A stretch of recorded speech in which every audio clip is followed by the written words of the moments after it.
Pues una cosa yo he demandado a mi Dios, vivir en su casa todos los días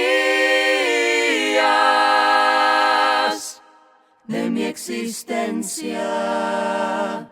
Buenas noches, bienvenidos a la lección número 12 de Consejería Bíblica. Es un gusto tener con nosotros, como siempre, el pastor Carlos Ortiz, que nos comparte las clases de este curso y cómo estamos avanzando. Ya cuando empezamos va a durar, el plan es que dure, creo que 6, 7 meses, cada 15 días. Pero cuando ya conté las lecciones, no son tantas lecciones, no me acuerdo cuántas, pero cada lección va en secuencia y pues hoy vamos a ver la número 12 y es un gusto que tome tiempo para conectar los que conecten en vivo y los que conectan después en YouTube. Pues muchas gracias por conectar. Pastores, quise dar un anuncio del campamento, viene muy pronto. Yo sé que faltan unos meses, pero sí viene muy pronto. Se lleva a cabo en la primera semana de agosto. Estamos muy animados de ver cómo Dios usa el campamento cada año y pues si quieren mayores informes, por favor, nos puede escribir un correo electrónico o por vía WhatsApp. En la descripción del video pongo el correo tanto como el número telefónico. Entonces, pues cualquier duda estamos para servirles. Vamos a orar y comenzamos nuestra clase. Padre Celestial, gracias por esta oportunidad para estudiar tu palabra, compartir unos momentos y escuchando de cómo aconsejar bíblicamente y se requiere sabiduría divina. Y Santiago nos dice que si nos falta podemos pedir. Y así pido que nos llenas con tu Espíritu Santo para que escuchemos y apliquemos todo lo que aprendemos de tu palabra. En el nombre de Cristo Jesús, amén. Pastor Carlos, adelante. Amén. Muy bien, hace 2 semanas estuvimos hablando referido a digamos que esperar el cambio, ¿no? El momento en el que nosotros tenemos que ya llegar a tomar una determinación en donde, pues sí, prácticamente tenemos que decir, mira, creo que mejor debemos de parar, no está siendo bueno para ti, no estamos viendo un cambio ahora. Aquí tenemos que considerar que el parámetro para decidir continuar o frenar no tiene que ver de ninguna manera con lo que a mí me gustaría haber hecho, sino con lo que la palabra de Dios coloca como responsabilidad sobre cada creyente. Eh, Hay personas que son amantes de los plazos y de las fechas y cosas así, pero en realidad la palabra de Dios no pone un tiempo en el que uno debería de tardar en hacer cierta cosa, como abandonar un pecado. Una de las cosas que vamos a estar hablando hoy es la base lo que le da fuerza a este proceso de consejería, como es el hecho de esperar o exigir transparencia. La palabra de Dios en muchas ocasiones va a hablar a nuestra vida, haciéndonos pensar o considerar cuán necesario o cuán importante es para nosotros poder ser francos y al reconocer pues nuestro pecado, ¿no? En muchas ocasiones la palabra de Dios nos va a presentar hombres que al ser confrontados, exhortados o reprendidos aún por su pecado, ellos tomaron diferentes actitudes, ¿no? Algunos de ellos tomaron la actitud espiritual de cambiar o de reconocer su error y buscar el camino de vuelta. Hubo otros tantos que pensaron que podían mentir al Señor, que podían engañarlo, que podían dar una apariencia que pues a lo mejor puedes engañar a los hombres, pero que a Dios no. con el Señor no se cumple esto. Y por eso es que vamos a ver el ejemplo de dos personas en la palabra de Dios que al ser confrontados para un cambio, ellos tuvieron actitudes completamente diferentes. No vamos a entrar a ver quién hizo más mal, ni entrar a hacer una discusión de quién era más culpable o responsable de lo que estaba sucediendo.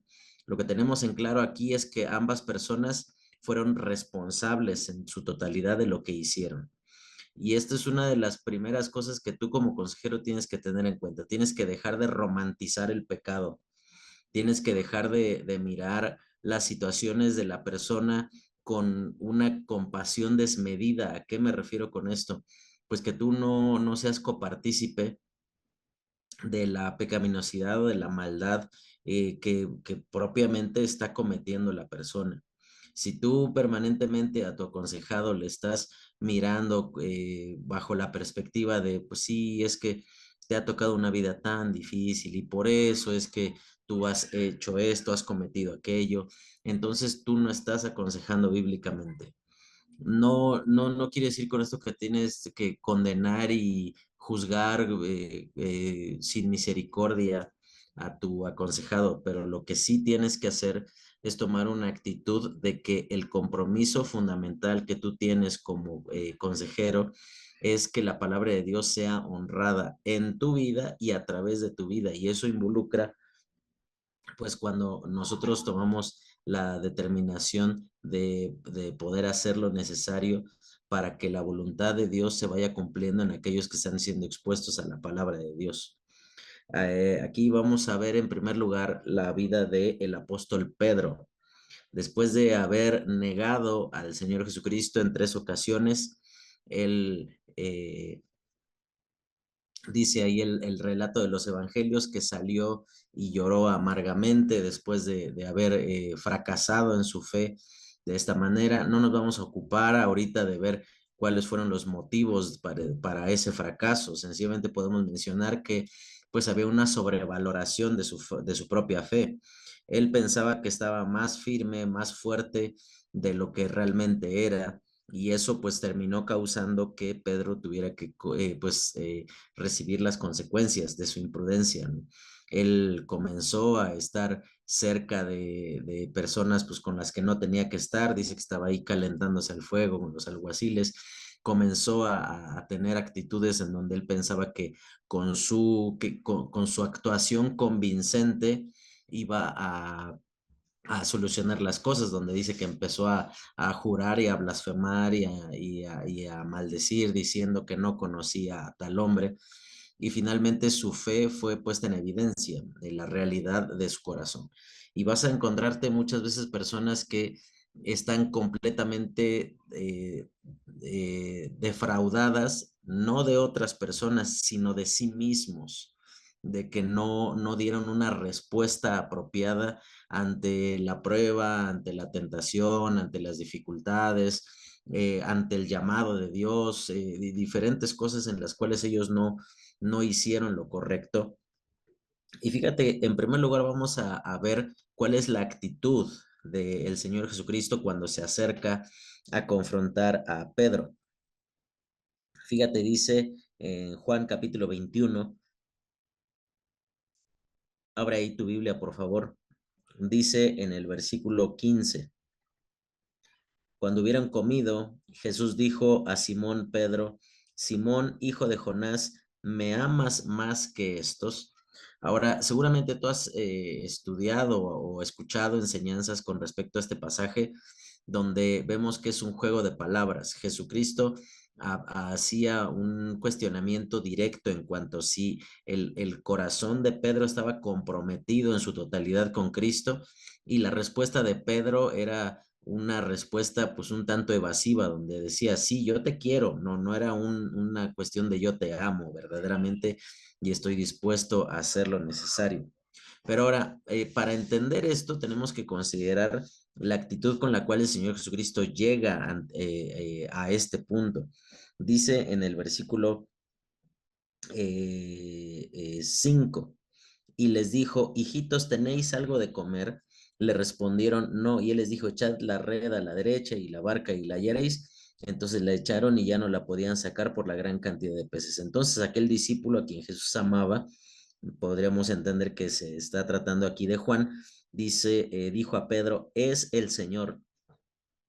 Simón Pedro, cuando oyó que era el Señor, se ciñó la ropa porque se había despojado de ella y se echó al mar. Y los otros discípulos vinieron, con la barca arrastrando la red de peces, pues no distaban de tierra, sino como 200 codos. Y al descender a tierra, vieron brasas puestas y un pez encima de ellas y pan. Y Jesús les dijo, traed los peces que acabáis de pescar. Subió Simón Pedro y sacó la red de la tierra llena de grandes peces, 153, y aun siendo tantos, la red no se rompió. Les dijo Jesús, venid, comed. Ninguno de los discípulos se atrevió a preguntarle, ¿tú quién eres? Sabiendo que era el Señor. Vino pues Jesús y tomó el pan y les dijo a sí mismo del pescado. Era ya la tercera vez que Jesús se manifestaba a sus discípulos después de haber resucitado de los muertos. Ahora, aquí vamos a ver que cualquiera de nosotros hubiese esperado que mínimo el Señor Jesucristo hubiera llegado con un palo a rompérselo en la cabeza a Pedro, a decir, ¿cómo fuiste a atreverte a tanto? ¿Cómo fuiste capaz de traicionarme? ¿Cómo fuiste capaz de negarme frente a otras personas? ¿Cómo fuiste capaz de fracasar de esa manera? Hablando del consejero, cuando nosotros estamos exigiendo transparencia, nosotros tenemos que demostrar esa transparencia. Y tú te vas a dar cuenta que el Señor Jesucristo no viene hablándole al tanteo a la gente, no viene haciendo cosas como para ver qué saca. Y hay mil y un dichos como mexicanos que tenemos que dice que este mete para ver qué saca, le está echando maicito a las palomas a ver hasta dónde se acercan. Mil y un cosas que como mexicanos tenemos formas de decir que en realidad estamos sencillamente dejando ver hasta dónde la persona está dispuesta a encubrir su pecado. Y aquí tú te das cuenta que el Señor Jesucristo no hace uso de una técnica humana como para ver el estado de pudrición del corazón de Pedro. Por el contrario, tú te das cuenta que él actúa de una manera fraternal, amorosa para con Pedro, porque era la realidad del corazón del Señor Jesucristo. Mira, hermano, si tú has estado el tiempo suficiente en el ministerio, sabrás que una de las cosas más comunes que pueden suceder en el ministerio es que en muchas ocasiones vas a estar decepcionado de la gente, porque no responden como deberían, no como tú esperas, como deberían. O sea, dejemos lo que yo espero a un lado, eso no importa. Lo que deberían hacer por el tiempo que llevan, por el conocimiento que tienen, por las experiencias que han atravesado, por las victorias que han alcanzado, por los fracasos que han sufrido, por todas esas cosas, por el tiempo que has invertido en ellos. Y aún así, muchas veces las personas nos van a decepcionar. Así que, hermanito, si tú en algún momento quieres tener una influencia en el ministerio, tienes que estar dispuesto a que la gente no responda como tú, como deben hacerlo. Porque esa es la característica de la gente, también la nuestra. Imagínate, seguramente nosotros en muchas ocasiones llenamos de dolor y de decepción al Señor Jesucristo cuando actuamos de ciertas maneras en las cuales no deberíamos hacerlo. Y tenemos todo en nuestra contra, o sea, el pecado que nos fue perdonado, las oportunidades en gracia y en misericordia que hemos recibido, el conocimiento, diferentes cosas. Pero aquí tú te das cuenta que esperar, exigir transparencia requiere en primer lugar actuar de una manera transparente. Y aquí tú te das cuenta, fíjate la forma en la cual el Señor Jesucristo se dirige a ellos, les dice hijitos, una forma amorosa, fraternal. No les dice aquí el Señor Jesucristo, a ver, infieles, desleales, abandona maestros, ¿tienen algo para comer? No, él sencillamente les dice hijitos. Hermano, exigir transparencia en muchas ocasiones va a exigir una doble porción de amor hacia las personas. En muchas ocasiones las personas recibirán más amor de tu parte del que ellos van a proporcionar hacia ti, pero tú te vas a dar cuenta cómo el Señor Jesucristo actúa de una manera puntual, mostrando su amor y su compromiso que Él tenía para con ellos. Y finalmente, después de que ellos comieron, este acto de comer era una forma muy práctica del Señor Jesucristo de decir, miren, no soy un espíritu no come, un espíritu no te toca, un espíritu no tiene sabiduría. Sencillamente, o estoy haciendo esto para comprobarles que yo soy el Señor resucitado. Aquel a quien ustedes abandonaron, soy yo en persona. Estábamos hablando de que exigir transparencia, pues nos obliga a nosotros a actuar de manera transparente. Ahora, si bien el Señor Jesucristo tenía motivos para tener una molestia, una repulsión, digámoslo de esta forma, hacia los que lo abandonaron en su momento más doloroso y más triste, el Señor Jesucristo se acerca porque entiende que es más importante el cambio que debe de ocurrir en los discípulos que sobajarlos y tratarlos de una manera totalmente incorrecta que los dejaría permanentemente sumidos en la vergüenza de que no se comportaron a la altura. Y esto es muy importante que tú lo practiques como consejero. En muchas ocasiones vas a tener todo hasta en orden alfabético. Si tú quieres, puedes tener ordenadas las razones por las cuales la persona está actuando de manera mala. Tienes la verdad de Dios de tu lado, pero tú sabes que en muchas ocasiones golpear a la persona y decir todas esas cosas, pues lo único que van a hacer va a destruirlo. No estoy diciendo con esto que tengas que obviarlo. En algún momento tendrás que mencionarlo, tendrás que hacerlo conocido de la persona, pero no con un afán de un reclamo. A mí me llama la atención que en ningún momento el Señor Jesucristo les reclama el haberlo abandonado. Sí les reclama no haber creído en el anuncio de que ya había resucitado, pero no hay ningún reproche de parte de Jesucristo hacia los discípulos diciendo, ¿por qué me abandonaron? ¿Por qué huyeron en el huerto de Getsemaní? ¿Por qué, Pedro, me negaste? ¿Por qué? ¿Por qué? ¿Por qué? ¿Por qué? ¿Por qué? Y ahí tú te das cuenta que el Señor Jesucristo tenía clarísimo lo que era de verdad importante. A final de cuentas, el Señor Jesucristo sabía que el abandono, la negación y la traición de parte de sus discípulos, respectivamente quien lo haya cometido, era algo que estaba estipulado de esa manera. Desde el libro de Zacarías decía, heriré al pastor y las ovejas van a ser dispersadas. Entonces, ponernos a alegar de cosas que sabemos que están determinadas de esa manera por la misma palabra de Dios es puro perder el tiempo. Entonces, en muchas ocasiones, en nuestros procesos de consejería, cuando la persona vuelve arrepentido, digámoslo de esta manera, o vuelve avergonzado por su pecado, no necesariamente arrepentido y avergonzado es lo mismo. En muchas ocasiones viene con todos los golpes y los raspones que el pecado le dejó de haberse alejado del Señor. Y nosotros lo primerito que escuchan de nuestra boca es, pero ahora sí vienes y me buscas, ¿verdad? Yo te dije, no te cases con esa muchacha inconversa. Yo te dije, no te divorcies de tu esposa. Yo te dije, hazle caso a tus padres. Pero yo te dije y ahora sí vienes, ¿no?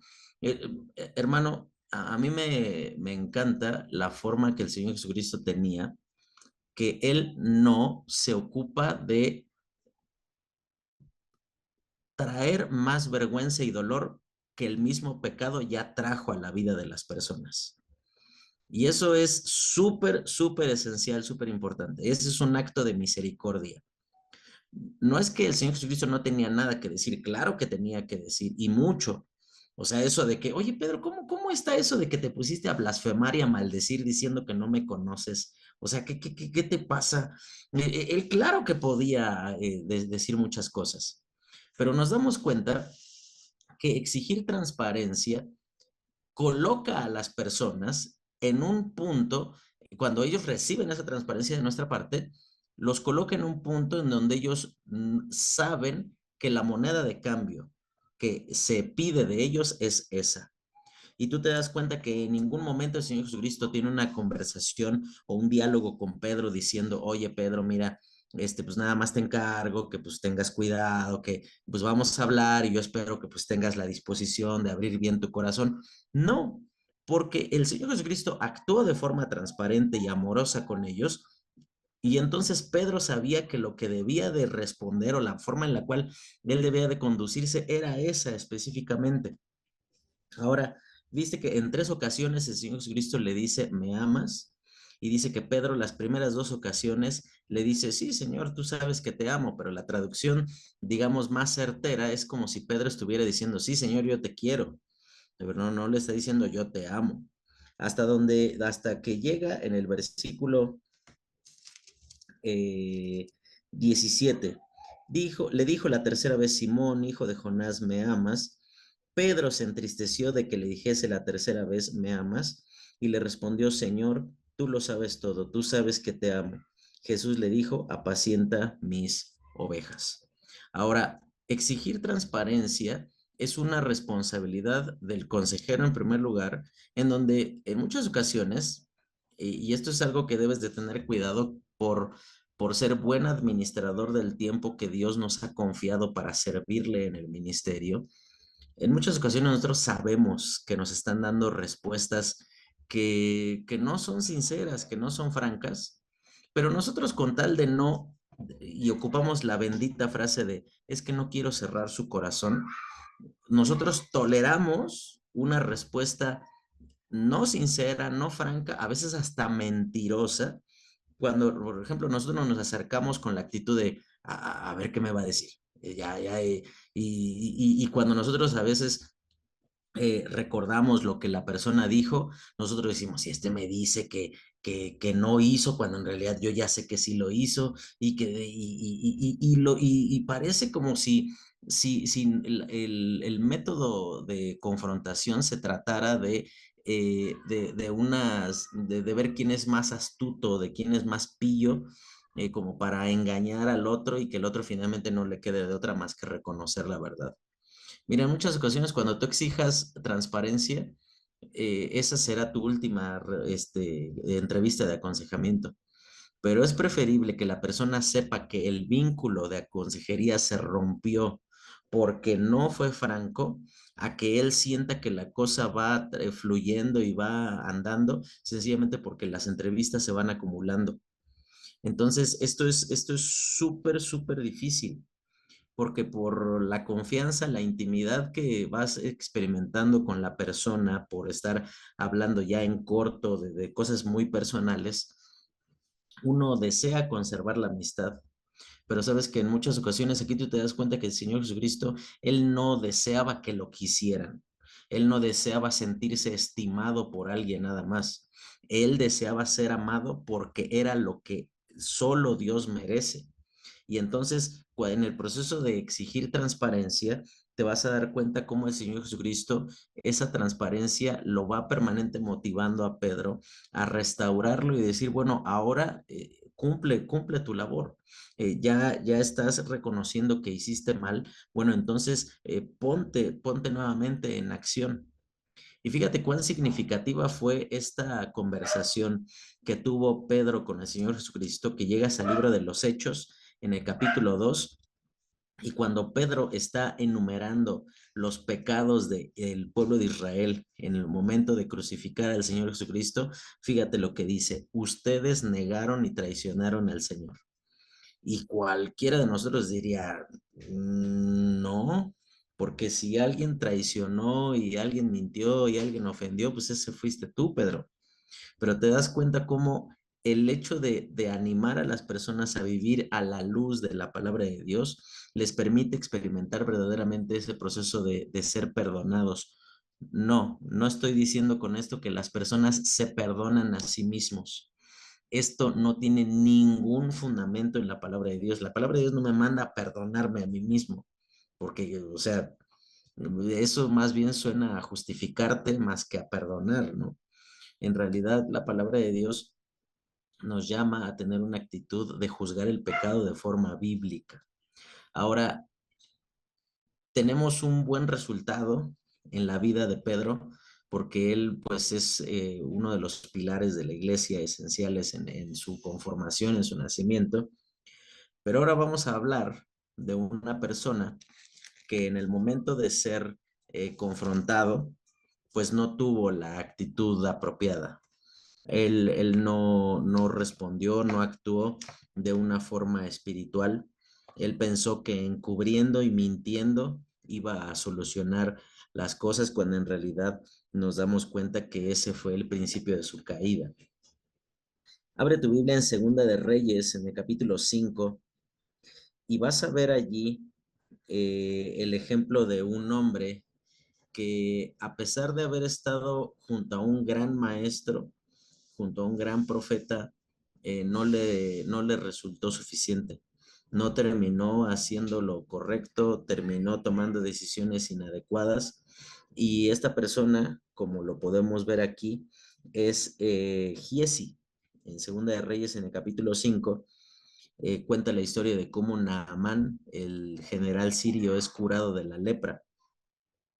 Y la palabra de Dios nos cuenta cómo este hombre, eh, después de que Eliseo rechaza los regalos que Naamán quería darle, eh, fíjate la actitud, la respuesta que dice aquí, lo que comienza a suceder en el corazón de Giesi, ¿no?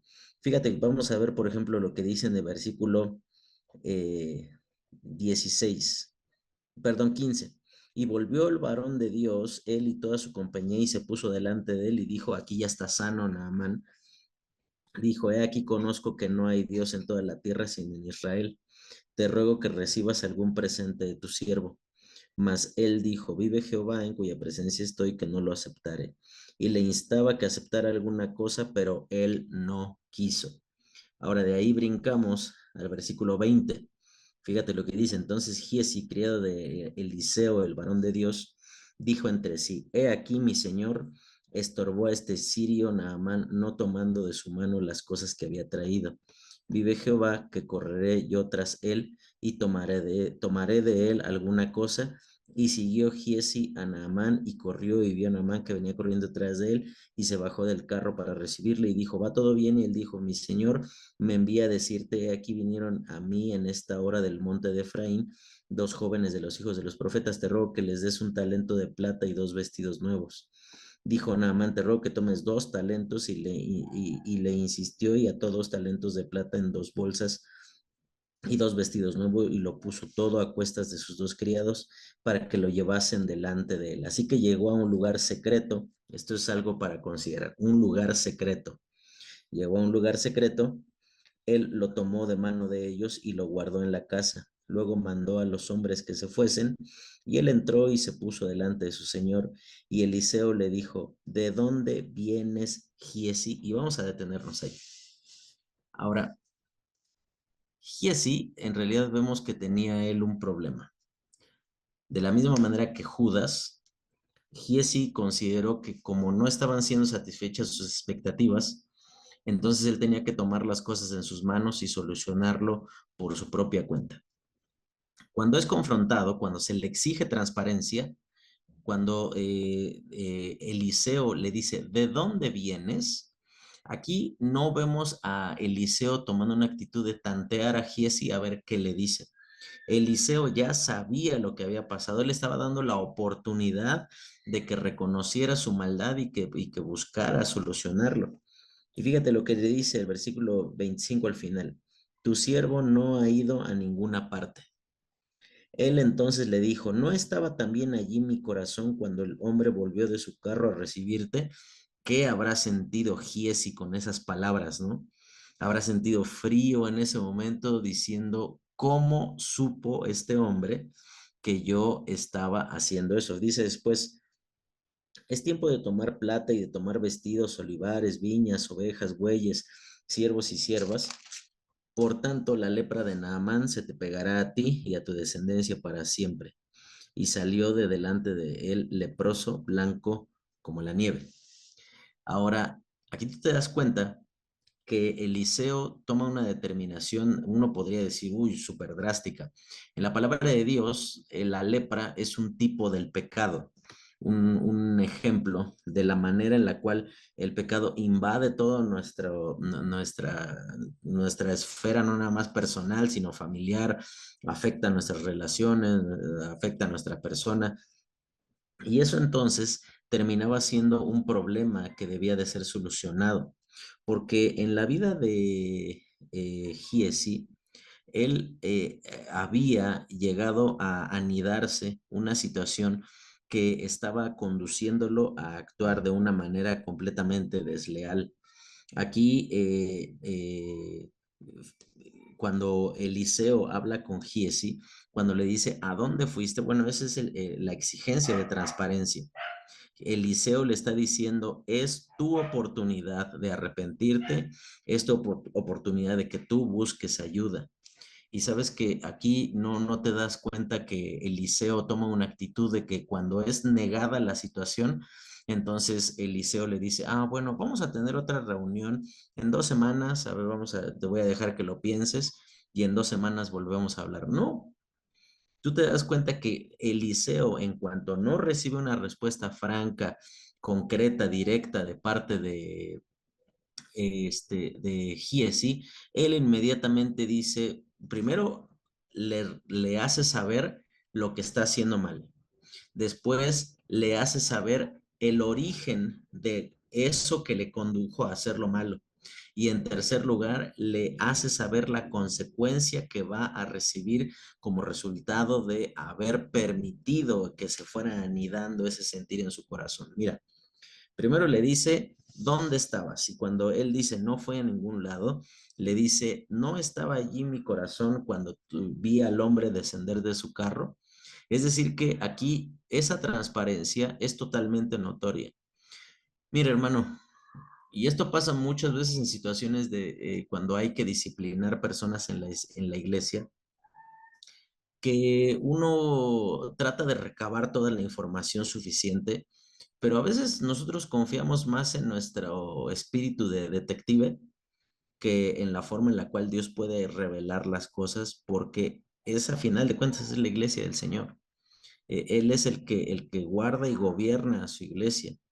Cuando nosotros pretendemos por nuestro propio recurso, por nuestra propia técnica, digámoslo de esta forma, de recabar toda la información suficiente, pero dejamos de vivo un asunto ahí que la persona, mira, piensa en esto. Cuando tú dejas viva una situación y le dices a la persona, vamos a hablar en 3 días y para ver cómo Dios va revelando la cosa, tú ahí lo único que hiciste fue, te lo digo de esta forma, muy probablemente tropezaste en su fe a esa persona porque la empujaste a tener 3 días para pensar y maquinar de qué manera justificar lo que está haciendo y que entonces empatar todas las cosas y que las cosas sucedan, que cuadren, y que empaten y que él aparentemente no tenga nada de lo cual temer. Aquí tú te das cuenta, evidentemente, Eliseo tenía una ventaja que nosotros no tenemos. Él pues tenía la ayuda de parte de Dios donde él sabía las cosas como sucedían. Pero aquí tenemos que considerar también que ese pedido de esa exigencia de transparencia llevaba a Eliseo a él no tomar una determinación. Fíjate, él en ningún momento le dice, no, hombre, Giesi, y ahora Naamán va a pensar que pagó por el favor de Dios, y él va a decir esto, que él te dio tal cosa, que nos mandó esto, que nos mandó aquello. Ahora, fíjate, vamos a hacer una lista de todas las cosas malas que hizo Giesi. Giesi primero codició porque dijo, de a tiro del Eliseo, desaprovechó la oportunidad de ganar algo, ¿no? Después mintió porque fue y dijo que habían llegado 2 jóvenes y en realidad no había sido tal. En tercer lugar, volvió a mentir porque él va y esconde las cosas. En cuarto lugar, en tercer lugar, vuelve a mentir de nuevo porque cuando Eliseo le dice, ¿a dónde fuiste? Él dice, no, yo no fui a ningún lado. Ahora, presta atención cómo ese proceso va llevando en una escalera descendente a la persona. Mira, hermano, yo sé que esto va a sonar un tanto falto de misericordia, pero no es así.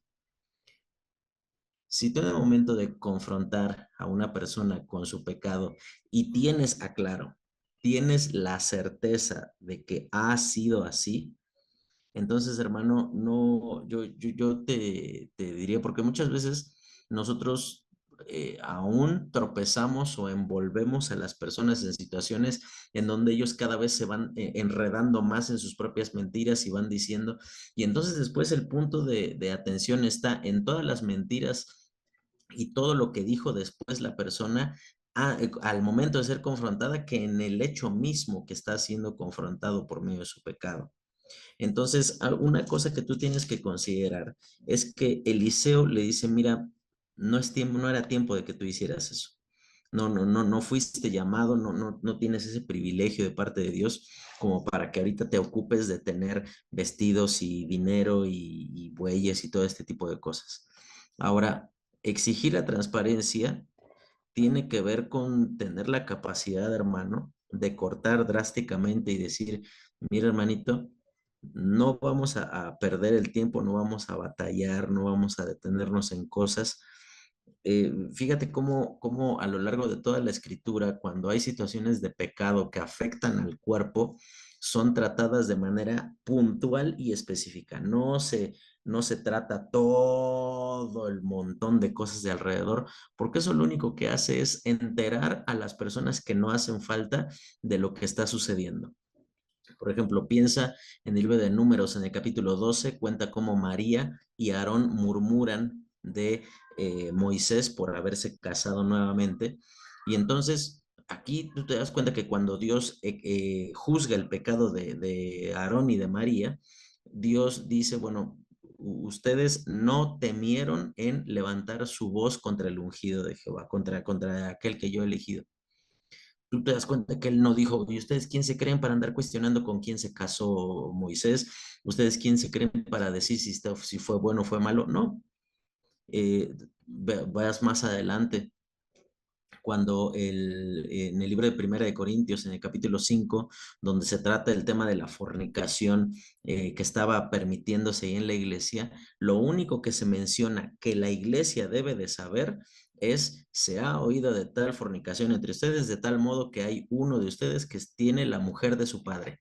Listo.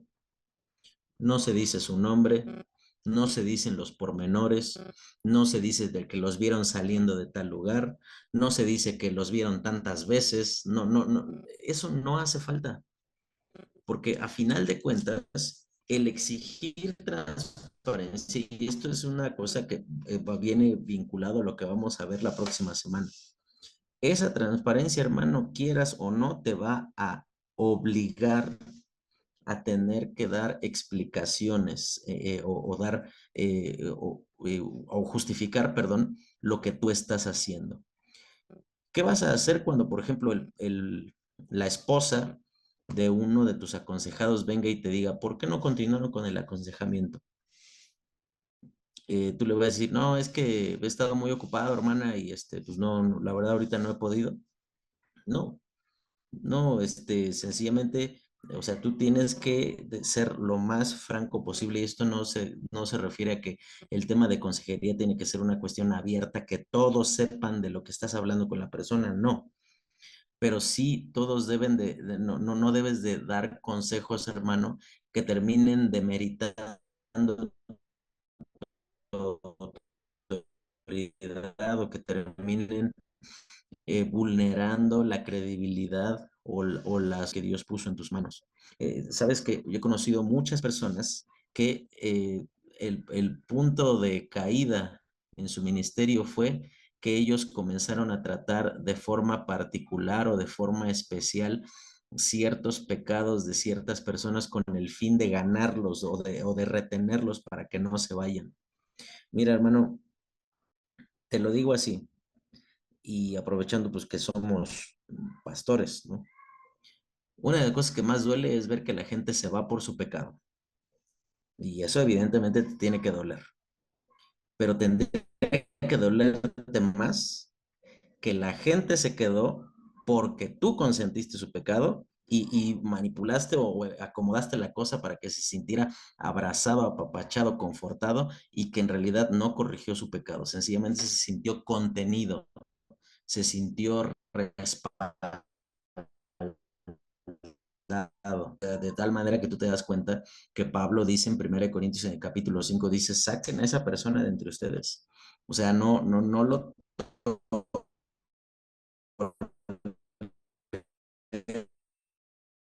a llamar a tomar decisiones muy drásticas, pero así de drásticas como la verdad es de drástica. Que no puedes estar negociando ni esperando que a ver hasta cuándo el hermano quiere tomar un compromiso. Si tú ves que se te das cuenta que no está actuando de una forma transparente el aconsejado, es mejor que tú suspendas el proceso de consejería. No estoy diciendo con esto que lo corras de la iglesia, no. Estoy diciendo que tú suspendas el proceso de aconsejamiento, porque en realidad lo único que estás haciendo es hacerle un mal. Le estás haciendo pensar que la solución a su pecado es en aguantar 5, 7, 10 sesiones de consejería y ya después está todo arreglado. No, la solución no está en el número de sesiones. La solución está en que hay un cambio manifiesto, pero ese cambio viene como resultado de que la persona fue franca, de que fue abierta y de que reconoció su responsabilidad. En las próximas veces vamos a ver cómo es importante no permitir que la persona minimice ni modifique las cosas para que se sienta más cómodo contando o hablando al respecto de esto. Nosotros hemos conocido personas que, por ejemplo, hablan de su adulterio como, y pues tuvimos algunos temas familiares. No tuviste un tema familiar. O sea, tuviste una cuestión que dañó y atentó directamente contra la situación de tu familia. Entonces, ese pedido de transparencia es algo que tú tienes que pues propiciar, que la persona le llame las cosas por el nombre que tienen, que reconozca la intensidad de las cosas que hizo y eso te va a permitir tener una apertura mayor y un beneficio de poder ir avanzando en la dirección pues que Dios quiere que tú lo hagas. Listo. Ok, muchas gracias, Pastor Carlos. Y no sé, los que están aquí quieren hacer una pregunta, un comentario de la enseñanza. Estaba yo comentando, dando chance de que quiten su mute, de la primera parte antes de que se cortó, como mi esposa y yo estuvimos hablando precisamente lo que estaba enseñando. Y cómo es Dios que prepara la enseñanza para el momento específico, ¿verdad? Entonces, pues muchas gracias. Eh, Hermano Eduardo, hermano Pastor Mike, hermano Pastor Saúl, si tienen alguna pregunta, comentario. Esta semana no voy a hablar hasta el último segundo y que se corta, porque luego, pues así siempre estoy hablando y se corta. Bueno, yo pues quiero agradecer, la verdad, casi siempre escucho a veces la repetición o los cachitos, pero me pareció muy, muy interesante. Y sí, tengo una pregunta, por ejemplo, mencionaba algo que a veces siento que abusamos, bueno, caemos en el extremo, ¿no? Que decimos, para no lastimar su corazón. Y en el no lastimar el corazón de la persona, nosotros recurrimos a es que no quiero usar esa palabra, pero la que más acerca como a tolerar decir, bueno, sí hiciste mal, pero pues, híjole, pues necesita ayuda. Por ejemplo, en ese caso, ¿cómo sería el equilibrio? Porque a menos en lo personal, yo soy muy dado a veces como a caer en ese punto, decir, híjole, no quiero que se lastime, no quiero que deje los caminos, pero sí hizo mal y a veces está ahí, o sea, yo siempre he sido como del punto de, bueno, sí quiero que se arrepienta, pero a veces siento que lo hacen más como para que uno vea, mira, sí, sí, sí, y a veces uno dice, sí está cambiando, y uno les va dando oportunidades, pero luego sin darse cuenta uno cae en el problema de la presión de otros que están viendo decir, oye, pero pues mira lo que está haciendo, mira cómo es, y ahí en esa parte, ¿no? Y o sea, yo sí soy creo muy firmemente lo que Pablo hizo cuando disciplinó, que dijo, sáquenlo, pero entonces ahí viene la otra parte. ¿Dónde es el momento donde dices, cuando ya la otra persona está lista y cuando esté lista y arrepentida, cuál es el proceso que se tiene que hacer? Pues se tiene que exponer a toda la iglesia, decir, hermano, ya regresó el hermano y cosas como esa, porque como que en eso siempre hay un tabú, ¿no? De que no, tiene que ser así y asado y a veces queda ahí uno como muy ambiguo. Esa sería mi pregunta. Ujú.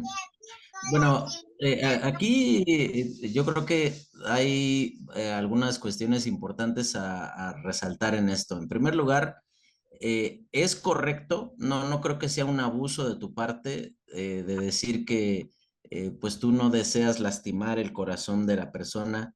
De hecho, es muy bueno, o sea, marca pues, la misericordia que debe de pues hacerse notoria en nuestro comportamiento como siervos del Señor. El asunto es que nosotros tenemos que considerar que si bien la iglesia es un organismo vivo, nuestro compromiso, por extraño que parezca esto que voy a decir, no es con la iglesia. Nuestro compromiso es con el Señor. Nosotros somos siervos del Señor y porque servimos al Señor, entonces servimos a la iglesia. Pero cuando nosotros cambiamos las prioridades, entonces terminamos agradando a la iglesia, terminamos sí supliendo sus necesidades, pero terminamos dejando de honrar y de agradar a quien nos llamó al ministerio, que fue el Señor, ¿no? Entonces, aquí, digamos como que la agujita, digámoslo de esta forma, el indicador que debería de mostrarte hasta cuándo hay que mostrar o hay que tolerar, bueno, en realidad no tendrías que tolerar nada, porque muchas veces nosotros nos sentimos cargados y presionados y dolidos con las decisiones que la persona tiene, pero en realidad el que debería de tener ese pesar es él, no tú. O sea, a nosotros nos puede doler, nos puede pesar lo malo que hizo la persona, podemos dolernos porque sabemos la consecuencia tan terrible que va a venir sobre su vida, como el pecado es así de destructivo, pero pues muchas veces nosotros estamos más dolidos y angustiados y afanados por el arrepentimiento que el que pecó. Y por esa razón es que aquí es súper importante, no es verlo de forma fría. O sea, si alguien quiere servir al Señor y no le duele la gente, que se dedique a otra cosa. O sea, claramente, o sea, así tiene que ser. O sea, nosotros hemos llorado por gente, por decisiones que toman, por situaciones incorrectas que permiten ahí en su vida. Y no sé si me va a alcanzar el tiempo para contestar. Si no, discúlpenme, nos volvemos a reconectar. Pero, ¿sabes? En segundo lugar, aquí tú tienes que permanentemente llevar a la persona a que reconozca su responsabilidad de que es un asunto que él tiene que solucionar, que él tiene que afrontar.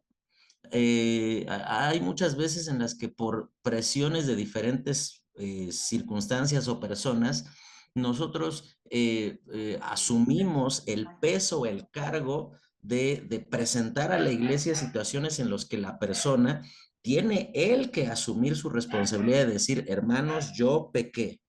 Y nosotros con el afán de apapacharlo, de protegerlo, a tenerlo aquí, nosotros decimos, bueno, pues hermanos, pues es que el hermano pecó, pero bueno, Vuelvo a decir, esto no es tirarlo a los leones y esperar que lo despedacen ahí los hermanos y ya lo que reste, pues vas y lo recoges y lo restauras. No, pero el asunto aquí es que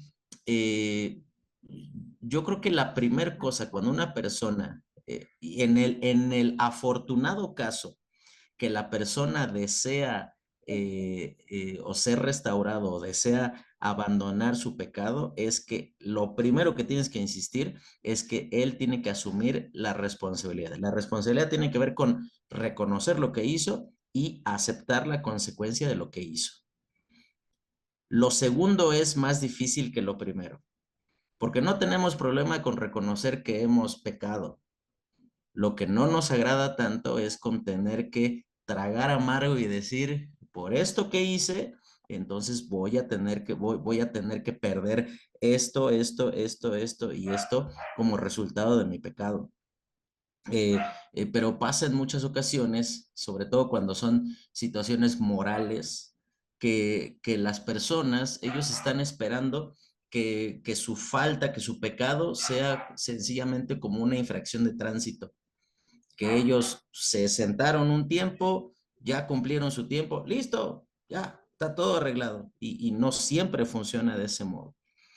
¿Cuál debería de ser el proceso? ¿Cuál debería de ser la manera? Pues mira, aquí tenemos que ser muy sabios y tenemos que entender que podemos tener opiniones al respecto, pero no podemos hacer decir a la palabra de Dios o colocar nuestra preferencia, nuestra inclinación hacia cierta cosa, no lo podemos elevar a principio bíblico. Y puntualmente hablando sobre esto, la palabra de Dios únicamente expone dos cosas que debe de hacerse en ese momento. En primer lugar, tiene que ser una cuestión, la disciplina es algo que sucede de forma pública. No hay cuestiones que los diáconos, el pastor, los ancianos están sabiendo lo que pasa, pero toda la iglesia ignora de esta situación. Eso es ser desleal al cuerpo de Cristo.